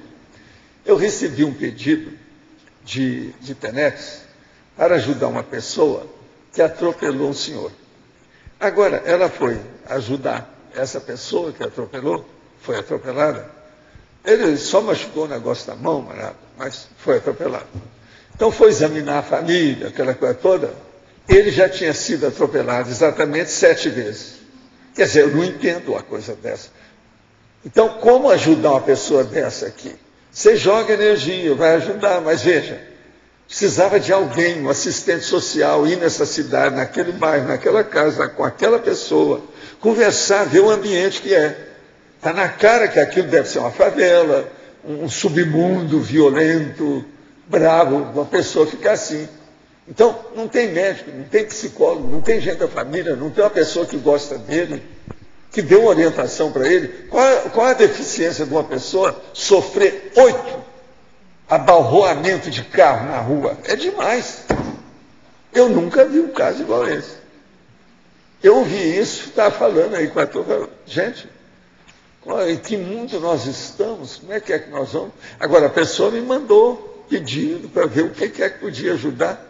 Ela já foi lá para ajudar a mulher do homem que foi atropelado. Ela está fazendo força. Eu vi que tem assistência muito forte. Mas veja, dão a pena. Então, isso é que eu chamo de interassistencialidade. Esses casos também, nevrálgicos, críticos, bravos, a gente tem que ver o que faz. Agora, essa pessoa precisa de ver o que é que ele tem, por que ele erra. Ele não enxerga bem, ele é trôpego, o local que ele vive é daqueles lá do Datena, lá de São Paulo. O Datena todo dia fala, lugar que não tem luz, aqui não tem sinal, semáforo, não tem semáforo, não tem o que é. Ele desanca com todo mundo o dia inteiro. Você está entendendo? Brasil urgente, Datena. Agora, Datena, as coisas que a gente vê que o Datena fala. Datena. Mas tudo é assistência. Ele faz assistência com aquela verbosidade toda dele. Eu acho o homem, a fritura dos ovos dele, a fritada dos ovos é muito positivo, Datena. No Brasil, gente, vale a pena ver. Ontem ele falou como nunca. Eu falei, Bolas, eu assino embaixo tudo que você está falando. Não, vou te contar. Foi uma catilinária o que ele disse. Tudo quanto é detalhe das coisas erradas da política e da situação do Brasil. Em 10 minutos ele fez a síntese generalizada na TV. Impressionante o negócio ontem. Professor, até para assistir o Datena, a gente tem que trabalhar assistencialmente. Precisa. Com certeza. Para aguentar a barra. É. Ontem, a hora que eles prenderam o ex-presidente da Câmara e mais 4 vereadores, ao todo são 5 pessoas, são 3 ou 4 vereadores e mais um que já estava preso. Prender diretamente, porque os caras estavam roubando dinheiro, pegando tudo, pondo no bolso. E já fazia alguns anos. Agora, tudo em Tabuão da Serra, que é aquela cidadezinha lá do Grande São Paulo. Conheço bem, bravo. Que eu trabalhei agora, bastante parece lá. Porque eles têm a águia lá, que é aquele... você sabe como é que é? Aquele helicóptero que pega tudo e eles filmam tudo. Está lá o cara de paletó, gravata e o outro atrás, eles pegando aqui, ó, no vereador, no cara que era o presidente da Câmara, e levando para colocar dentro do carro. Ele falou assim, há muito tempo que eu não vejo nada igual. Estou felicíssimo. Isso é uma reação em favor do povo brasileiro. Mas daqui a pouco ele está na rua. Pagou o que ele mas tem ele fala isso tudo. É. Não, mas o que ele falou ontem foi incrível. Ontem ele estava com a corda toda. Era o dia dele. Entende? Agora, veja, isso é o Brasil e é o processo de assistência. Agora, nós não podemos dizer, ele faz assistência desse modo. Vamos e venhamos. Na fritura dos ovos, ele é positivo. Gente, eu agradeço muito você, foi o máximo, um grande serviço, você está up to date. Eu quero o próximo verbete e o livro, faz favor, o mais depressa possível. Até amanhã, por la manhã. Graças. Os nossos comerciais, por favor. Obrigada. As pontuações da tertúlia de hoje foram 60 assinaturas no livro de presença, 21 perguntas presenciais, 19 perguntas respondidas online, 36 votos presenciais, 7 votos online. Hoje temos 3 recados. Neida, 5ª Jornada de Educação Consciencial, a mim, 2º Congresso Internacional de Verbonologia, Marcos, Discernimento Multicultural. E antes, Eliana vai falar sobre os Amigos da Enciclopédia. Boa tarde. O programa Amigos da Enciclopédia está apoiando 2 importantes eventos que acontecem juntos. Olha, é alguma coisa bastante importante e inédita. O primeiro Congresso Internacional de Serenologia e o 9º Congresso Internacional de Inversão Existencial, que ocorrem de 23 a 26 de junho, agora de 2011, lá no campus da Aracia, no Espírito Santo. Entre uma programação muito variada, muito substanciosa, a gente quer destacar aqui alguns trabalhos. Pacificação íntima, através da projeção lúcida, com o professor Marcelo Silva. As relações intraconscienciais da música na técnica da inversão existencial, com o Antônio Gurgel de Amaral. Autodiscernimento somático e serenismo, da Thaís Lima e Rosemary Vitoriano. E muito mais trabalhos aqui bastante importantes dentro da temática da serenologia e da inversão existencial. Então, informações nos sites da Sinvex e da ARAC. E a gente quer salientar que 50% da renda desses eventos vai ser destinada para a enciclopédia da Conscienciologia e os outros 50% para a construção do Serenário aqui no campus da Sinvex em Foz do Iguaçu. Obrigada. Boa tarde a todos. Estamos aqui para divulgar os 10 dias de pesquisa da ciência Conscienciologia, que vai acontecer no período de 7 a 16 de outubro de 2011. Então, estamos com bastante tempo para que as pessoas se antecipem, né, e realizem a sua inscrição. Esse período, gente, que corresponde à segunda semana de Educação Consciencial, inicia com a 5ª jornada de Educação Conscienciológica. Então, para quem ainda não enviou seus trabalhos, foi prorrogado o prazo para entrega da chamada de trabalho, que vai até o final do mês. E no caso, para quem quer participar como ouvinte, também pode realizar a sua inscrição na recepção do CAEC, participando então como conferencista ou como sempre aprendente. A professora Ami vai falar sobre o encerramento desses 10 dias. Então, logo após a 5ª jornada de educação, acontecem alguns cursos da reaprendência e um debate que é aberto para toda a comunidade, para estarmos debatendo o que é ciência conscienciológica, o que diferencia do dogmatismo, né, das religiões e da ciência eletronótica. E termina, então, esses 10 dias com o 2º Congresso Internacional de Verponologia. Nós estamos na fase final de apresentação, divulgação de quem serão os autores selecionados, mas já temos 3 conferencistas confirmados, que são o professor Mário Oliveira, o professor João Aurélio Bonassi e a professora Malu Balona. E confirmando o que Neida falou, até o dia 30 de julho nós temos uma promoção em que a inscrição nos 2 eventos, na Jornada de Educação e no Congresso de Verponologia, custam apenas R$ 368. Então, vale a pena, a gente está cheio de promoção, de viagem aérea também, esse final de semana teve um monte. Então, façam a sua programação antecipada, que sai mais em conta para todos. Obrigada. Maiores informações no telefone 3525-2652, código de área 45. Obrigada. Oi, gente, boa tarde. Estou anunciando pelo discernimento, uma atividade de discernimento multicultural. Esse final de semana, a principal atividade é o Cineclube, né, com o filme A Partida. Até agradeço ao Valdo que trouxe hoje o DVD. Eu tinha conseguido alugar só um Blu-ray lá.